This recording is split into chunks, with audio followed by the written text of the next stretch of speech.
जो है शांति हुई होगी। आज हमने दिल्ली के चुने हुए विधायक, 4 चुने हुए विधायक जनता के सामने पेश किए। उसके अंदर कुछ विधायक साथी तो 3-3 बार चुने हुए विधायक हैं, जैसे संजीव झा और सोमनाथ भारती।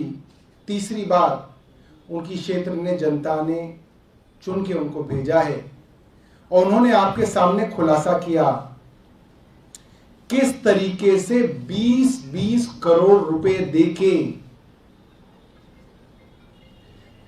20-20 करोड़ रुपए के लालच देके हमारे विधायकों को खरीदकर अरविंद केजरीवाल जी की सरकार को गिराया जाएगा। और भारतीय जनता पार्टी के नेता बहुत आश्वस्त हैं, बहुत कॉन्फिडेंट हैं, और उनके आप लोकल नेताओं से भी बात करो तो उनके पास भी ये मैसेज है कि अब अरविंद केजरीवाल की सरकार गिरने वाली है। लोग कह रहे हैं भारतीय जनता पार्टी के, अब कुछ दिनों की सरकार बची है, आपकी सरकार गिरने वाली है।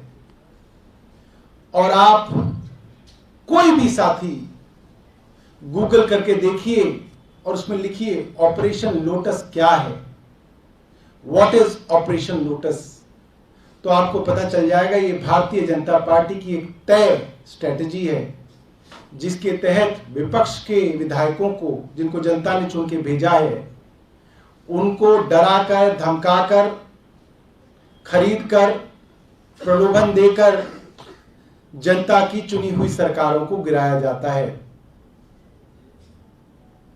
आज जब भारतीय जनता पार्टी के विधायक चुनकर जो चुने गए थे शिवसेना द्वारा, और जब आज वो महाराष्ट्र असेंबली में पहुंचे तो वहां पे नारे लग रहे थे 50 खोखा, 50 खोखा। ये आज भारतीय जनता पार्टी की प्रजातंत्र को देन है। आजादी के 75 साल बाद भारतीय जनता पार्टी का कंट्रीब्यूशन है 50 खोखा।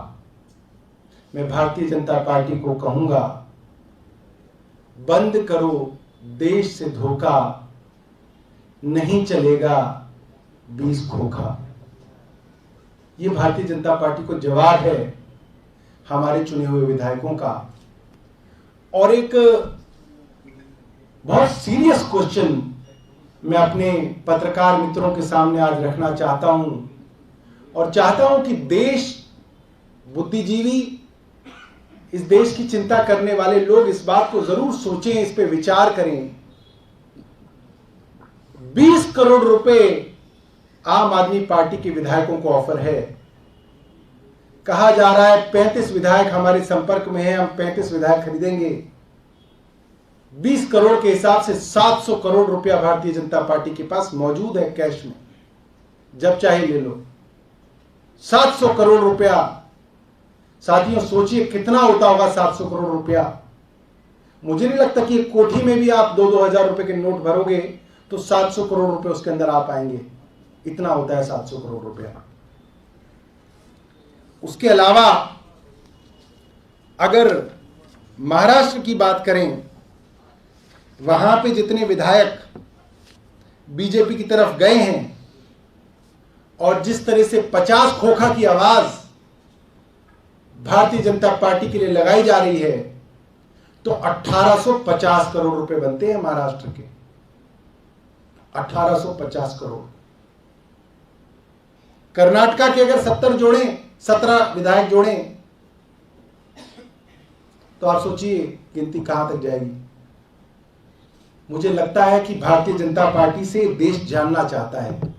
मैं जानना चाहता हूं भारतीय जनता पार्टी से कि उनके पास इतना सारा करोड़ों रुपया, हर राज्य में विधायकों को खरीदने के लिए करोड़ों रुपया, ये काला धन कहां से आया, भारतीय जनता पार्टी ने कहां से कमाया, और ये कहां रखते हैं, जो सीबीआई, ईडी, किसी को नहीं पता, कोई समझना ही नहीं चाहता। कांग्रेस के विधायकों को भारतीय जनता पार्टी ने करोड़ों रुपए दिए, वो रास्ते में पकड़े गए, गाड़ी में करोड़ों रुपए के साथ पकड़े गए। अखबारों में, टीवी में चर्चा चल रही थी कि झारखंड की सरकार गिराने की कोशिश में भारतीय जनता पार्टी ने ऑपरेशन लोटस लॉन्च किया हुआ है। रंगे हाथों विधायकों के पास करोड़ों रुपया गाड़ी में भरा हुआ मिल गया। कोई ईडी सीबीआई जांच ही नहीं करना चाहती कि यह पैसा कहां से आया, क्योंकि उसकी जो ट्रेल होगी, जो मनी ट्रेल होगी, वो भारतीय जनता पार्टी के हेडक्वार्टर में जाकर रुकेगी। ये सब जानते हैं। और आज मैं अपने भारतीय भाइयों के आगे इस सवाल को रखना चाहता हूं कि इस पे विचार करिएगा कि ये हजारों करोड़ कैश जो विधायकों को खरीदने के लिए भारतीय जनता पार्टी खर्च कर रही है, ये कौन सी ईमानदारी की चक्की से निकाला गया है, कहां पे इतना कैश रखा जाता है। और भारतीय जनता पार्टी के दफ्तरों में जहां कैश रखा जाता होगा या इनके गोदामों में जहां पे कैश रखा जाता होगा, वो सीबीआई और ईडी के रडार पे कब आएंगे। ये मेरे सवाल के साथ मैं इस प्रेस कॉन्फ्रेंस को खत्म करता हूं। आपके पास कोई सवाल हो तो पूछ सकते हैं।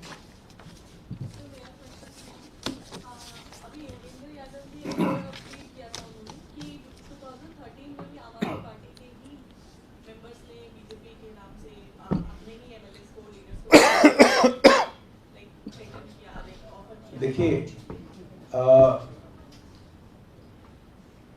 2014 में, और अगर मुझे डेट सही से याद है तो 8 सितंबर 2014 को भारतीय जनता पार्टी के उपाध्यक्ष शेर सिंह डागर, जो कि भारतीय जनता पार्टी से कई बार चुनाव लड़ चुके हैं, मैं व्यक्तिगत तौर पे उन्हें जानता हूं क्योंकि मेरे पड़ोस में शाहपुरजट गांव से आते हैं। उनके बेटे परीक्षित डागर एबीवीपी के अंदर चुनाव लड़ते रहे हैं, एबीवीपी के अंदर ऑफिस बेरर रहे हैं। मेरी भी कभी शाहपुरजट में सभा होती है तो वो अक्सर उसके अंदर कुछ ना कुछ जो है शैतानियां करते हैं। इसलिए मैं व्यक्तिगत रूप से उनके परिवार को जानता हूं, शेर सिंह डागर साहब के। और मुझे मालूम था कि वो इस कारस्तानी के अंदर लगे हुए हैं, क्योंकि हमारा गांव उनका गांव पड़ोस का गांव है। काफी लोगों की चर्चा होती रहती है। उन्होंने हमारे सिटिंग संगम विहार के विधायक को 4 करोड़ रुपए ऑफर दिए पार्टी बदलने के लिए, और ये स्टिंग हमारे विधायक ने करके टीवी पे सारी दुनिया को दिखाया है। मैं एक जानकारी और दे देता हूं, इसके अलावा भी कई स्टिंग उस समय हमने करने की कोशिश की। कुछ स्टिंग्स बहुत अच्छे नहीं हो पाए, मगर स्टिंग्स हमारे पास वो भी मौजूद थे। ऐसे भी हुआ कई जगह कि डील होते होते जो है भारतीय जनता पार्टी का जो नेता था वो थोड़ा सा चौकन्ना हो गया, और जब वीडियो की तक बात पहुंची तो शायद वो बच गया। बट उससे पहले कि हमारे पास बहुत सारी चीजें हैं। तो हम वो हैं जिन्होंने भारतीय जनता पार्टी को पूरे देश के सामने एक्सपोज किया है। और मैं आपको एक और बात बता दूं, भारतीय जनता पार्टी ने आज तक अपने उस नेता, अपने उस उपाध्यक्ष शेर सिंह डागर को पुलिस इन्वेस्टिगेशन करके जेल में नहीं भेजा है। उन्होंने ये नहीं कहा कि ये भारतीय जनता पार्टी की तरफ से नहीं था, इसकी कैसे हिम्मत हो गई, ये 4 करोड़ रुपए देके एक चुने हुए विधायक को खरीद रहा है, हम इसको जेल भेजेंगे। कोई इन्वेस्टिगेशन नहीं की गई उसके अंदर। उसको ठंडे बस्ते में डाल दिया गया। दिल्ली पुलिस भारतीय जनता पार्टी के पास ही है 2014 से आज तक। मैं भारतीय जनता पार्टी के संबित पात्रा को चुनौती देता हूं, आप बताइए, आपने अपने उपाध्यक्ष शेर सिंह डागर के ऊपर क्या कार्रवाई की? उनको अब तक जेल में क्यों नहीं डाला अगर वो आपके आदमी नहीं थे? वो उनके लोग थे। और मेरे को व्यक्तिगत जानकारी है इस चीज की कि वो इस तरीके का ऑफर कई लोगों को दे रहे थे, और उनके साथी भी कई लोगों को ऑफर दे रहे थे। मगर समस्या क्या है मैं आपको बताऊं, कई बार सामाजिक लोग होते हैं, आपकी रिश्तेदारियां होती हैं, आपके पुराने पारिवारिक मित्र होते हैं, उनको आपके पास भेजा जाता है वो आपको आपका दोस्त बन के आपको ऑफर देते हैं और आपका हमदर्द बन के आपको थ्रेट देते हैं। इस तरीके का थ्रेट मैं आपको बताऊं कई अफसरों से भी मिल जाता है। कई अफसर आपके पास आके बैठते हैं कि सर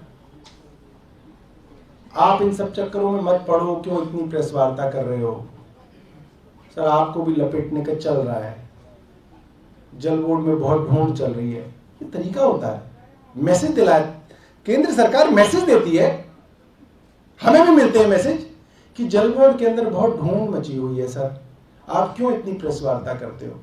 हमने कहा ढूंढो ना, और भी ढूंढो, खूब जल बोर्ड में जो ढूंढना है ढूंढो। तो ये सब जो राजनीतिक लोग होते हैं उनको मालूम होता है, आप किसी भी राजनीतिक आदमी से बात करोगे तो वो बता देंगे कि हाँ इस तरीके से ही चलता है।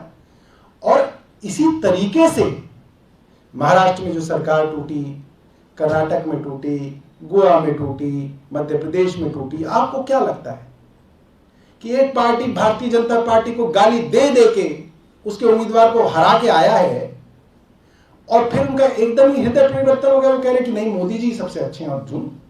ये क्या जनता को समझ में नहीं आ रहा।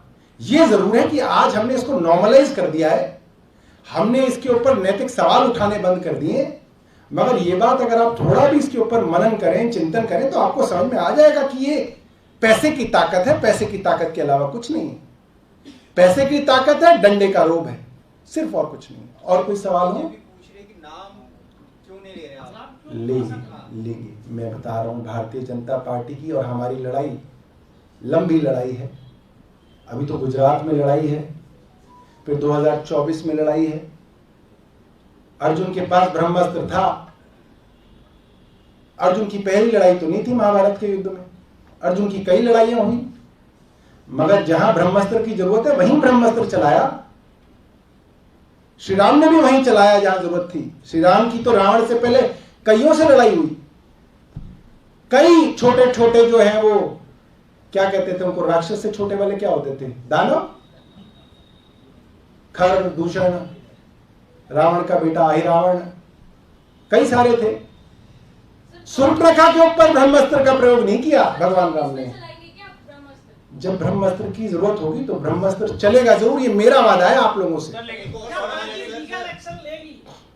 लीगल अब देखिए पता क्या, ये भारतीय जनता पार्टी के जो प्रवक्ता हैं, आप नहीं, भारतीय जनता पार्टी के जो प्रवक्ता हैं वो इतने बदमाश हैं।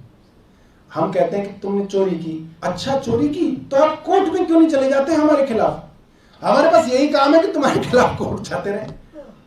भाई कोर्ट वोट में कहा होता है, जहां इन्वेस्टिगेटिंग एजेंसी है, कोर्ट भी क्या करेगा, कोर्ट भी कहेगा कि इन्वेस्टिगेटिंग एजेंसी को कहेगा भाई आप जांच करो। इन्वेस्टिगेशन तो इन्वेस्टिगेटिंग एजेंसी ही करेगी। कोर्ट में हम कितना भी चले जाएं, कुल मिला के घूम फिर के इन्वेस्टिगेशन इसी पे आनी है, तो इसीलिए कोर्ट वोट में नहीं जाते। मैंने आपको उदाहरण दिया ना, शेर सिंह डागर का क्या किया इन्होंने, कुछ नहीं। सर एक और सवाल है, कर एलजी ऑफिस से यहाँ से बताइए कि जो सीएम के ऑफिस से फाइल जाती है उस पर सीएम के दस्तखत नहीं होते हैं और उन्होंने देख लिए और अप्रूव कर दी, ये उन्होंने कहा उस पर फिर टकराव की स्थिति एलजी ऑफिस और सीएम ऑफिस। बीजेपी ये कह रही है कि जब सीएम ने दस्तखत ही नहीं करते हैं, क्या उन्होंने एक्साइज पॉलिसी वाली फाइल देखी भी थी? अब देखिए मुझे नहीं पता, भारतीय जनता पार्टी कई तरीके के आरोप जो है आम आदमी पार्टी पे लगाती रही है, जैसे कि मुख्यमंत्री के पास कोई डिपार्टमेंट नहीं है।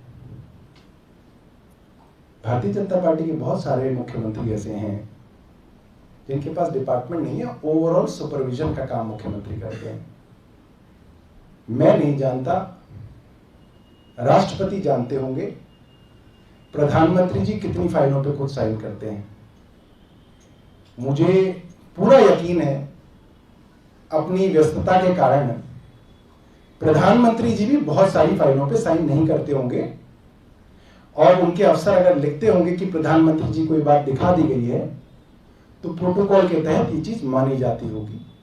मेरा पूरा यकीन है इस चीज का, और मुझे यह भी यकीन है कि इस तरह से कई मुख्यमंत्री कार्यालयों के अंदर ऐसा रहा होगा। एलजी साहब ने इस बात को कहा है, मुख्यमंत्री जी और एलजी साहब इस पे चर्चा कर लेंगे, जो सॉल्यूशन होगा उसको निकाल लेंगे।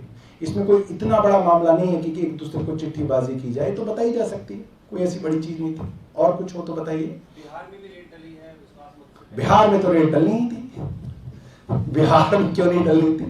जब वहां सरकार टूट गई तो बिहार में तो डलनी है, झारखंड में भी डलेगी। अब पता नहीं क्या है, नहीं अभी जानकारी नहीं आई हमारे पास, अभी हम खुद अपने में बिजी हैं।